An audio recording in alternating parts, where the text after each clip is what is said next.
Hey everyone, welcome back to my channel. In today's video, I will show you how to become a host on Airbnb mobile app. Let's get started. First, open the Airbnb app on your phone and make sure you are logged into your account. Once you are on your home page, tap on profile icon at the bottom right of your screen. Now tap on become a host. Now tell Airbnb what you are listing.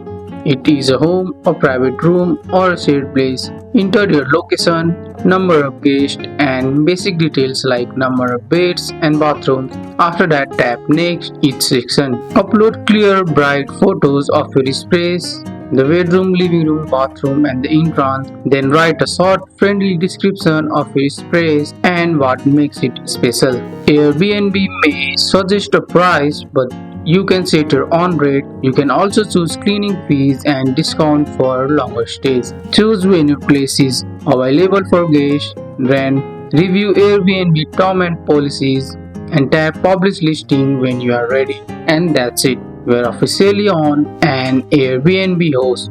That's all for today's video guys. I hope you guys like this video. If you found this video helpful, drop a like. Subscribe for more videos. Thanks for watching. See you in the next one.